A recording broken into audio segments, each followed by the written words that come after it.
যুবক, এতদিন তুমি গান শুনেছো, সিনেমা দেখেছো, নাটক দেখেছো, টিকটক করেছো, কত কিছু দেখলা, বাংলা গান, হিন্দি গান, কত গান দেখলা, শান্তি পাইলা না। কিন্তু শান্তি কোরআনের মধ্যে ঠিকই পেয়েছো। কোরআনই তোমার এই দিল থেকে সমস্ত খারাপিগুলো দূর করে দিয়েছে, ঠিক কিনা বলেন? অশ্লীল গান দূর করে দিয়েছে, অশ্লীল সিনেমা দূর করে দিয়েছে আল্লাহ রাব্বুল আলামিন। এই জন্যই বলছেন, হাবিব, আমি আল্লাহ আপনার উপর যে কোরআন নাজিল করেছি, এই কোরআন আমি মুমিনের মুক্তির জন্য নাজিল করেছি। আল্লাহর কোরআন ছাড়া আমাদের উপায় নাই, আল্লাহর কোরআন ছাড়া আমাদের মুক্তি নাই। এ যুবক, তুমি যে দল করো না কেন, যেই নেতা নেত্রীর পিছনে ঘোরো না কেন, তুমি যদি মুসলমান হয়ে থাকো, শেষ পর্যন্ত তোমাকে কোরআনের ছায়াতলে আসতে হবে।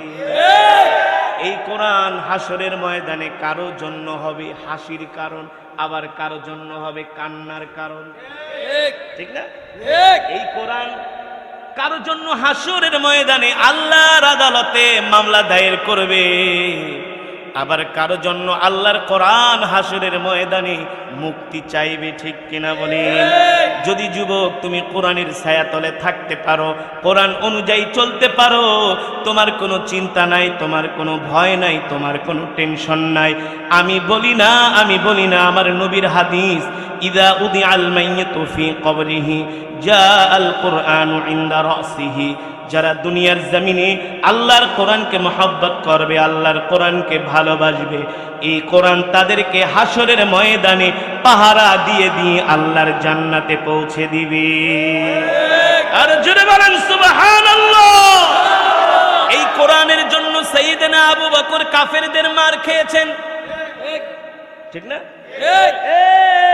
একটা কথা ভালো করে মনে রাখবেন, যতদিন পর্যন্ত পাবলিকের বাড়িতে যায় মিলাদ পড়বেন, দাওয়াত খাইবেন, খতম করবেন, ততদিন পর্যন্ত আপনাকে পাবলিক ভালোবাসবে। বলবে হুজুরটা খুব বুজুর্গ, হাতের থেকে তসবি নামেই না, এত ভালো হুজুর। মিলাদ পড়ে খতম করে যতদিন পর্যন্ত মিষ্টি মিষ্টি ওয়াজ করবেন, বলবে হুজুর খুব ভালো, ঠিক না? এই কোরআন দিয়া খতম করবেন, বাপ মরে গেছে, 40 দিন পরে 10 গরু জবাই করায়া জনমের খাওয়ান খাওয়াবে, আপনি যে লম্বা একটা মোনাজাত দিবেন, আইসা আপনার হাতের মধ্যে 500 টাকার নোট ধরায় দিব, আপনিও পকেটে নিয়ে চলে আসবেন, বলবে হুজুর এত বুজুর্গ, হুজুর মনে হয় ফু দিলেই কাম হয়ে যায়, ঠিক না? দেখলে আপনাকে সালাম দিবে, জুতা ঠিক করে দিবে। যেই দিন থেকে আপনি বলবেন জমিন যার আইন চলবে তার, ঠিক না? যেদিন থেকে আপনি বলবেন জমিন যার বিধান চলবে তার, এই কোরআন দিয়া শুধু খতম পড়া না, এই কোরআন দিয়া শুধু মিলাদ পড়া না, এই কোরআন আল্লাহর জমিনে প্রতিষ্ঠা করতে হবে। যখন কোরআন প্রতিষ্ঠার কথা বলবেন, কোরআনের মধ্যে তো আর চুরি করা নাই, আছে? ঘুষ খাওয়া নাই, সুদ খাওয়া নাই, জিনা করা নাই, দুর্বলের উপরে সবলের অত্যাচার করা নাই, কলমের খোসা দিয়া কোটি কোটি টাকা কামায়া রাতারাতি আঙ্গুল ফুলে কলা গাছ হওয়া নাই, ঠিক না? যখন আপনি হক কথা বলবেন, তখন দেখবেন যত বড় বুজুর্গ হন না কেন, বাতিলরা আপনার গায়ে হাত উঠাতে দ্বিধা করবে না। ফর এক্সাম্পল দিব, এই জোরে বলেন, আমি যতক্ষণ ওয়াজ করব, বয়ান করব, ততক্ষণ পর্যন্ত ময়দান কাঁপবে। প্রত্যেকটা বৃদ্ধ বাবারাও যুবকের ভূমিকায় অবতীর্ণ হতে হবে, ঈমানকে মজবুত করতে হবে। শিয়ালের মতো 1000 বছর বাঁচার চেয়ে সিংহের মতো একদিন বাঁচা ভালো, ঠিক না? 20 বছর ধরে এভাবেই বয়ান করে আসতেছে। কয় বছর? 20 বছর না, 23 বছর। এটা তো 2023 সাল চলে, 23 বছর। আমি কিন্তু এই কুমিল্লা 20 টাকা গাড়ি ভাড়া দিয়ে আইছি, কর্ডোবা, প্রাইম, প্রিন্স, হ্যাঁ 20 টাকা ভাড়া ছিল না? বিশ্বর থেকে 2 টাকা 2 টাকা 3 টাকা 3 টাকা 2 টাকা মানে 20 টাকা, 3 টাকা মানে 30 টাকা। হ্যাঁ, আমি কিন্তু সেই পাবলিক। 3 টাকা 20 টাকা 2 টাকা ভাড়া দিয়ে আমি কুমিল্লায় আসছি। 23 বছর আগে আলহামদুলিল্লাহ হকের কথা বলে যাচ্ছে, হকের কথা। আরে আমি যদি না বলি আল্লাহ তাআলা আমার পরিবর্তে আরেকজনকে দাঁড় করায় দেবে। ফেরেশতারা আমার পাছার ভিতরে রড দিয়া হাসরের ময়দানে দাঁড়া করায় রাখবে যে তুই হক কথা বলতে ভয় পাইছস, কিন্তু আল্লাহ তাআলা তোর পরিবর্তে আরেকজন দাঁড় করায় দিছে। এক মামুনুল হক জেলে থাকলে কি হইছে, অনেক মামুনুল হক আল্লাহ তাআলা আল্লাহর জমিনে দাঁড় করায়। ঠিক না? এক সাইদি মরে গেলে কি হইছে, অনেক সাইদি আল্লাহ তাআলা জমিনে আল্লাহ তাআলা সৃষ্টি করে দিবেন। রাগ করবেন না, আল্লাহর জমিনে আল্লাহর দিন টিকে থাকবেই থাকবে ইনশাআল্লাহ। আমরা কোনো দলের না, আমরা কোরআনের দলে, আমরা হকের দলে। ঠিক না বলেন? যেটা বলছিলাম, আপনি যখন হক কথা বলবেন আপনাকে বাতিলরা আপনার গায়ে হাত দিতে দ্বিধা। আচ্ছা বলেন, সাইয়েদনা আবু বকরের মতো কি নরম মানুষ পৃথিবীতে আসছে আর আসবে? সাইয়েদনা আবু বকর কে? আবু বকর যাকে কিনা মক্কার কাফেররা পর্যন্ত সম্মান করতেন, যাকে কিনা মক্কার কাফেররা পর্যন্ত শ্রদ্ধা করতেন। সাইয়েদনা আবু বকর কিন্তু শুরু থেকেই তার সাথে নবীজির সাথে একটা সুসম্পর্ক ছিল। এখনো তিনি কালেমা পড়ে মুসলমান। আবু বকর কিন্তু এখনো ঈমান আনেন নাই। ঈমান না আনলে কি হবে? নবীজির সাথে আবু বকরের একটা সুসম্পর্ক ছিল। আবু বকরকে কিন্তু মক্কার যুবকরা তারা মূর্তি পূজক, কিন্তু আবু বকরকে দেখলে ভালোবাসতেন, সম্মান করতেন, শ্রদ্ধা করতেন। জানেন আবু বকর মক্কার জমিনে একজন ভালো মানুষ, ভদ্র মানুষ। তিনি সব সময় মানুষের সাথে সুন্দর আচরণ করেন। প্রবীণ একজন সাহাবী আবু বকর রাস্তা দিয়ে হেঁটে যাচ্ছেন, কিছু মক্কার যুবক চায়ের দোকানে বসে আড্ডা মারতেছে। ফর এক্সাম্পল, উদাহরণ, মানে তারা গল্প করতেছে। আরবের মানুষটাও গল্প করে। কিছু যুবক আবু বকরকে দেখে ডাক দিল, তালিয়া আবু বকর, ইজলিস, বসেন, আপনার সাথে কথা আছে। সাইয়েদনা আবু বকর বললেন, তোমরা কি বলবা? সাইয়েদনা আবু বকর যখন প্রশ্ন করলেন, মক্কার যুবকরা বললেন, আবু বকর, আমরা আপনাকে সম্মান করি, শ্রদ্ধা করি, ভালোবাসি। আপনার কাছে আমাদের একটা নালিশ আছে, নালিশ, বিচার। বিচার কি? আমি করব ওয়াজ, আপনারা দিবেন। মনে করবেন না আমি লম্বা চূড়া ওয়াজ করবো। আর মাত্র 10 মিনিট। কয় মিনিট? 10 মিনিট বসতে পারবেন তো ইনশাআল্লাহ? না চলে যাবেন? মোনাজাত না দিয়া কে কে চলে যাবেন হাত উঠান। মাশাআল্লাহ, কুমিল্লার মানুষ তো চালাক, ব্র্যান্ড কুমিল্লা। পাশে আছে নোয়াখালী, পৃথিবীর সব জায়গায় আছে কুমিল্লার নোয়াখালী। কুমিল্লার মানুষ হলো সুশিক্ষিত। কুমিল্লার মানুষ তারা কালচারাল, তারা কালচার বোঝে, সোসাইটি বোঝে। কুমিল্লার মানুষ হলো ধর্মবিরোধী। ঠিক না? অনেক যে প্রবীণ আলেম এই কুমিল্লার মাটিতে জন্ম। আলহামদুলিল্লাহ বলেন, আলহামদুলিল্লাহ বলেন। কুমিল্লার মাটি ইসলামের জন্য উর্বর ঘাঁটি। যুবক ঠিক আছে তো ইনশাআল্লাহ? হ্যাঁ, আমরা 10 মিনিট পরে মোনাজাত দিয়ে বাড়িতে যাব। একজনও উঠাউঠি অন্য মনস্ক হব না ইনশাআল্লাহ। যেটা বলছিলাম, সাইয়েদনা আবু বকর রাদিয়াল্লাহু তাআলা আনহু জিজ্ঞেস করলেন, এ মক্কার যুবকেরা, তোমরা কিসের বিচার দিবা আমার কাছে, কিসের নালিশ? কারণ মক্কার যুবকরা ইতিপূর্বেও তারা আবু বকরের কাছে অনেক বিচার সালিশ নিয়ে আসতেন, তিনি সেটা সুন্দর করে ফয়সালা করে দিতেন। এবার আবু বকর বললেন, তোমাদের বিচার নালিশ কি আমার কাছে বলো।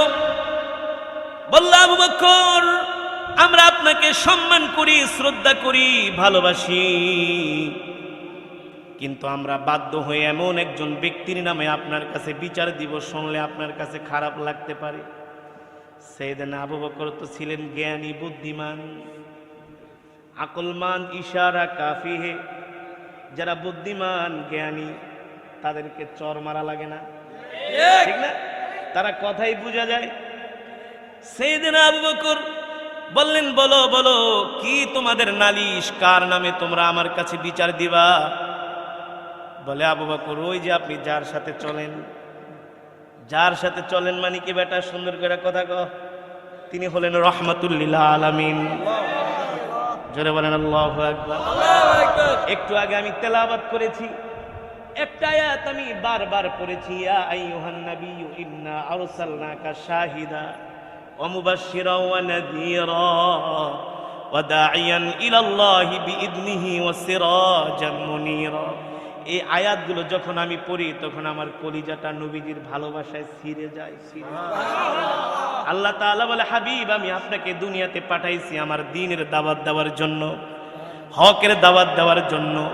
আপনি মানুষদেরকে ভীতি প্রদর্শন করেন এক আল্লাহর জন্য, ঠিক কিনা বলেন? আমি আপনাকে রিসালাতের দায়িত্ব দিয়া, নবুয়তের দায়িত্ব দিয়া দুনিয়ার জমিনে পাঠাইছি। আপনি মানুষদেরকে কালেমার দাওয়াত দিয়া তাদেরকে জাহান্নামের পথ থেকে জান্নাতের পথে নিয়ে যাবেন। কিন্তু হাবিব আপনি মনে করবেন না এই জান্নাতের দাওয়াত দিতে গেলে আপনার জন্য তারা ফুলের মালা নিয়ে দাঁড়ায় থাকবে। না না না, ফুলের মালা নিয়ে দাঁড়ায় থাকবে না, গোলাপ ফুল নিয়ে দাঁড়ায় থাকবে না, তারা আপনার জন্য কাঁটা নিয়ে দাঁড়ায় থাকবে।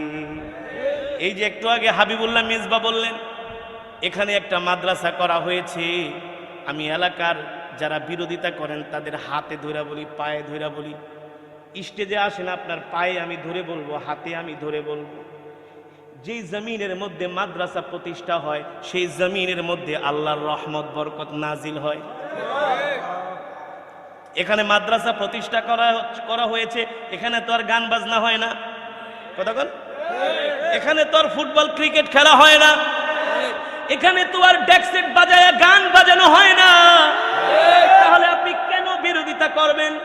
এটা আপনার না বোঝার কারণ, ঠিক না ভাই? আপনাদের হাতে ধরি, পায়ে পড়ি, এই জমিনের মধ্যে যদি মাদ্রাসা না থাকে, এই জমিনের মধ্যে যদি মাদ্রাসা না থাকে, মাদ্রাসাগুলো বন্ধ হয়ে গেলে বেশি না 2, 3, 4 প্রজন্মের পরে এই দেশে আর ঈমানওয়ালা মুসলমান খুঁজে পাওয়া যাবে না। মাদ্রাসা বন্ধ হয়ে গেলে কারি আসাদের তেলাওয়াত শুনতে পারবেন না। মাদ্রাসা বন্ধ হয়ে গেলে মসজিদে খতিব পাবেন না। কে আপনাদেরকে শুক্রবারে জুমার বয়ান করে শোনাবে? মাদ্রাসা বন্ধ হয়ে গেলে মসজিদে আজান দেওয়ার জন্য মুয়াজ্জিন খুঁজে পাবেন না। এমনি তো নামাজ পড়েন না, নাক টাইনা 10টা পর্যন্ত ঘুমান, ঠিক না? আমি চাঁদপুর মতলবে গিয়েছি ওয়াজ করার জন্য, দেখি বিশাল মাহফিল, খিচুড়ি পাকাইছে প্রায় 50 ডেক। কয় ডেক? বেশি না, কয় ডেক? আমি এই মিয়া 50 ডেক খিচুড়ি খাওয়ানোর লেগে তো ঢাকা শহর থেকে ট্রাক দিয়ে মানুষ আনতে হইব। কয় না হুজুর আপনি এটা মনে করেন না, সব ছাপ্পা করে লেব। সাইয়েদনা আবু বকর বলে, বলো বলো কি হয়েছে? বলে আজকে এসে মোহাম্মদ একটু আগে আমাদেরকে বলে গেছে তার উপরে নাকি কোরআন নাজিল হয়েছে, সে নাকি নবী। তার কাছে এসে আমাদেরকে বায়াত গ্রহণ করতে বলে, ঈমান আনতে বলে। আচ্ছা আবু বকর আপনি বলেন, বাপ দাদা 14 গোষ্ঠীর ধর্ম, শত শত বছরের ধর্ম কিভাবে আমরা ত্যাগ করি? এটা তো হতে পারে না। আর মোহাম্মদের মতো এমন একজন গরিব মানুষকে আল্লাহ নবী বানাবে এটাও আমরা মানতে পারি না। বলেন নাউজুবিল্লাহ, আর জোরে বলেন নাউজুবিল্লাহ। সাইয়েদনা আবু বকর বলেন, এ যুবকেরা, যদি আল্লাহর নবী তার পবিত্র জবান দিয়ে বলে থাকে সে আল্লাহর নবী, তার উপরে কোরআন নাজিল হয়, নাজিল হয়েছে, চন্দ্রের আলো মিথ্যা হতে পারে, সূর্যের আলো মিথ্যা হতে পারে, আমার নবী রহমাতুল লিল আলামিনের জবানের কথা মিথ্যা হতে পারে না। এই কথা বলে সাইয়েদনা আবু বকর দৌড়ে চলে গেলেন আল্লাহর নবীর কাছে। নবীজিকে যা জিজ্ঞেস করলেন, ওগো আল্লাহর নবী, একটু আগে মক্কার কিছু যুবক আমাকে ডাক দিয়ে বললেন আপনি নাকি তাদেরকে ঈমানের দাওয়াত দিয়েছেন, এক আল্লাহর দাওয়াত দিয়েছেন, আপনি নাকি নবী, তাদেরকে বলেছেন আপনার উপর কোরআন নাজিল হয়েছে, আপনি নাকি বলেছেন। আল্লাহর নবী বলেন, আবু বকর হ্যাঁ, আমি তাদেরকে এক আল্লাহর উপর ঈমান আনার জন্য দাওয়াত দিয়েছি, রিসালাতের দাওয়াত দিয়েছি, তাওহীদের দাওয়াত দিয়েছি। সাইয়েদনা আবু বকর এখনো কালেমা পড়ে মুসলমান হন নাই। সাইয়েদনা আবু বকর বলেন, ওগো আল্লাহর নবী, আপনি যে নিজেকে নবী দাবি করেন এর সপক্ষে আপনার কাছে কোনো দলিল প্রমাণ আছে নাকি? আল্লাহর নবী বলে, আবু বকর, এই দলিল প্রমাণ তো আমি তোমাকে আর আগেই দিয়ে দিয়েছি। আরো আস্তে কোন সুবহানাল্লাহ। সাইয়েদনা আবু বকর বলেন, কিভাবে? আল্লাহর নবী বলেন, আবু বকর দেখেন আপনার মনে আছে কিনা, মনে হয় কিনা, আপনি যখন মক্কা থেকে শাম দেশে ব্যবসা করার জন্য গিয়েছিলেন, আপনি কিছু স্বপ্ন দেখছিলেন নাকি? আপনি কোনো কিছু স্বপ্ন দেখেছিলেন কিনা? সাইয়েদনা আবু বকর বলেন, হ্যাঁ ওগো আল্লাহর নবী, আমি যখন ব্যবসা করার জন্য শাম দেশে গিয়েছিলাম, আমি শামের কোনো এক ঘরে ঘুমিয়েছিলাম। হঠাৎ করে স্বপ্ন দেখি মক্কার আকাশে বিশাল এক চাঁদ উদিত হয়েছে। এই বিশাল চাঁদ টুকরো টুকরো হয়ে মক্কার প্রতিটা মানুষের ঘরে ঘরে কিছু কিছু করে আলো ঢুকতেছে। হঠাৎ করে আমার ঘুম ভেঙে গেল। আমি কি স্বপ্ন দেখলাম, পেরেশান হয়ে গেলাম। আবার ঘুমিয়ে পড়লাম, আবার স্বপ্ন দেখলাম ওই চাঁদটা একত্রিত হয়ে আমার আবু বকরের ঘরের মধ্যে ঢুকে পড়েছে। আমি সকালবেলা ঘুম থেকে ওইটা পেরেশান হয়ে গেলাম। সাইয়েদনা আবু বকর বলেন, আমি দৌড়ায় শামের মানুষদেরকে জিজ্ঞেস করলাম, বলো তোমাদের দেশে ইনজিলের কোন বড় পাদ্রী আছে কিনা? যদি থাকে তার কথা আমাকে বলো, আমি তার কাছে যাব। আমি আজকে রাত্রে একটা স্বপ্ন দেখেছি, স্বপ্নের ব্যাখ্যাটা আমাকে বুঝতে হবে। শামের একজন লোক ডাক দিয়া বলে, আবু বকর, এই দিক দিয়ে সোজা যাবেন, যে দেখবেন মরুভূমির মধ্যে ছোট্ট একটা কুঠুরি আছে, সেখানে আমাদের একজন পাদ্রী আছে, তার কাছে যে আমরা স্বপ্নের ব্যাখ্যাগুলো জেনে নেই। এই কথা শোনার পরে সাইয়েদনা আবু বকর দৌড় দিলেন, যে দেখলেন ওই পাদ্রী ঘরের দরজায় বসে আছে। আবু বকরকে দেখে বলতেছেন, আবু বকর, আহলান ওয়া সাহলান মারহাবান বিকুম। ও আবু বকর, আসো, তোমার জন্য আমার ঘরের দরজা খোলা। আবু বকর, তুমি হলো একজন সৌভাগ্যবান ব্যক্তি। সাইয়েদনা আবু বকর বলে, পাদ্রী, আমার নাম আবু বকর আপনি জানেন কিভাবে? বলে, কেন জানবো না, আপনি আমার বাড়িতে এসেছেন, আপনি যে স্বপ্ন দেখছেন একমাত্র এই স্বপ্নটা আপনার ক্ষেত্রেই মানায়। সাইয়েদনা আবু বকরকে নিয়ে ঘরের মধ্যে বসালেন। সাইয়েদনা আবু বকর বললেন, পাদ্রী, আজকে রাত্রে আমি একটা স্বপ্ন দেখেছি, মক্কার আকাশে বিশাল এক চাঁদ উদিত হয়েছে, চারটা টুকরো টুকরো হয়ে মক্কার প্রতিটা ঘরের মধ্যে কিছু কিছু করে আলো ছড়িয়ে পড়েছে।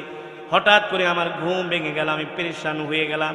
আবার আমি ঘুমিয়ে পড়লাম, দেখি ওই চাঁদ পুরাটা একত্রিত হয়ে আমার ঘরের মধ্যে ঢুকা, পুরা ঘরটা আলোকিত হয়ে গেছে।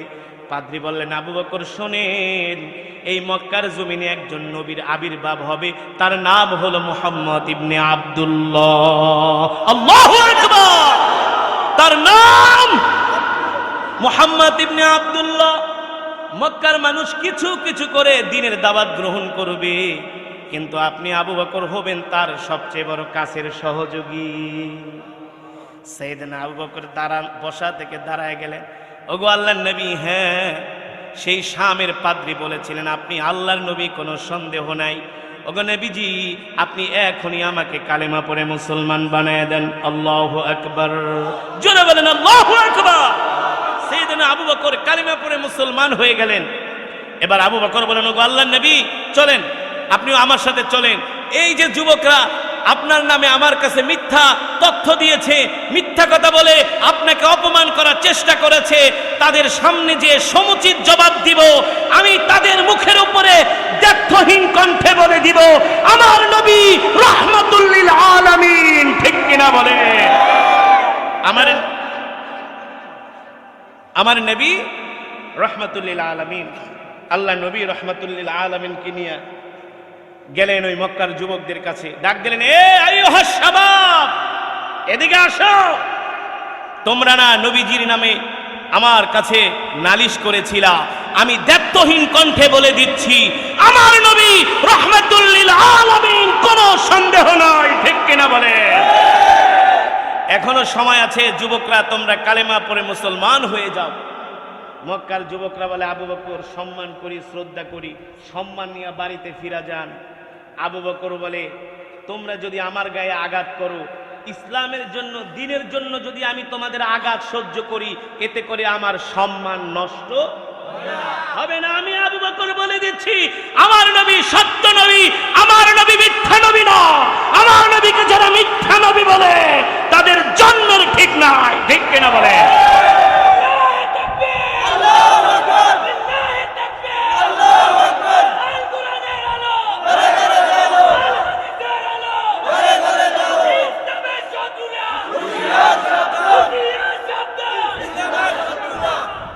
নরম আবু বকর গরম হয়ে গেলেন, ঠিক না?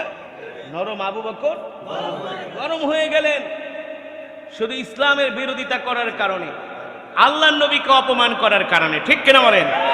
এ কারণে আজকের মাহফিল থেকে যুবক তোমাদেরকে মেসেজ দিতে চাই, আমরা সব জায়গায় কম্প্রোমাইজ করতে পারি, ছাড় দিতে পারি। আমার নবীর ক্ষেত্রে, ইসলামের ক্ষেত্রে আমরা এক চুল পরিমাণ ছাড় দিতে পারি না, ঠিক কিনা বলেন? মক্কার কাফেরেরা এই কথা বলার পরে আবু বকরকে এমন মারা মারল, লম্বা ইতিহাস, লম্বা ঘটনা। সাইয়েদনা আবু বকরকে এমন মারা মারলেন, সাইয়েদনা আবু বকরের চেহারা রক্তাক্ত করে দিলেন, তার কপাল ফাটিয়ে দিলেন, এমন ভাবে রক্ত প্রবাহিত হয়ে সাইয়েদনা আবু বকরের চেহারা চিনা যাচ্ছে না। তাকে রক্তাক্ত করে জমিনের মধ্যে ফেলে রাখলেন। 3 দিন পর্যন্ত সাইয়েদনা আবু বকর বেহুশ ছিলেন। কয়দিন? সাহাবীরা আবু বকর বললেন, ওগো আল্লাহর নবী, আপনি নিরাপদে বাড়িতে চলে যান, কাফেরেরা আপনাকে শেষ করে দিবে। সাহাবায়ে কেরামদেরকে দিয়ে আল্লাহর নবী নিরাপদে, সাইয়েদনা আবু বকর বলেন, আপনি যান, মাইরা আমি খাই, আমার নবীর গায়ে একটা ফুলের টোকা আমি আবু বকর সহ্য। 3 দিন পরে সাইয়েদনা আবু বকরের জ্ঞান ফিরলেন। 3 দিন পরে, 3 দিন পর্যন্ত সাইয়েদনা আবু বকর কিছু খান না। আবু বকরের আম্মা বলে, আবু বকর খাও বাবা, 1 গ্লাস পানি খাও, 1 গ্লাস দুধ খাও। সাইয়েদনা আবু বকর বলে, মা, যতক্ষণ পর্যন্ত রহমাতুল্লিল আলামিনের চেহারা না দেখবো ততক্ষণ পর্যন্ত 1 গ্লাস পানিও মুখে। এই হলো নবীর প্রতি ভালোবাসা, দ্বীনের প্রতি ভালোবাসা, ইসলামের প্রতি ভালোবাসা। কিন্তু দুঃখের বিষয়, আজকে আমরা ইসলাম ভালো না বেশে, নবীকে ভালো না বেশে আমরা আজকে ইসলামের বিরোধিতায় উঠে পড়ে লেগেছি, ঠিক কিনা বলেন? আল্লাহ তাআলা আমাদের হেদায়েত নসিব করুন, এই মাদ্রাসাকে আল্লাহ তাআলা কবুল করুন। আমরা দ্বীনের বিরোধিতা করব না, মাদ্রাসার বিরোধিতা করব না। মাদ্রাসার বিরোধিতা করা মানে নবীজির বিরোধিতা করা, ঠিক না? দ্বীনের বিরোধিতা করা মানে আল্লাহর একাত্মবাদের বিরুদ্ধে হাত উঠানো, ঠিক কিনা বলেন? যেটা আবু জেহেলদের, আবু লাহাবদের স্বভাব ছিল। এ কারণে আমি অত্র এলাকার প্রতিটা ধর্মপ্রাণ মুসলমান ভাই বোনদেরকে বলবো, ভাই আসেন, আসেন, কোরআনের ছায়াতলে চলে আসেন, ইসলামের ছায়াতলে চলে আসেন, নায়েবে নবীদের কাতারে এসে শামিল হন, ঠিক কিনা বলেন? আল্লাহ তাআলা আমাদের সকলকে তৌফিক দান করুন।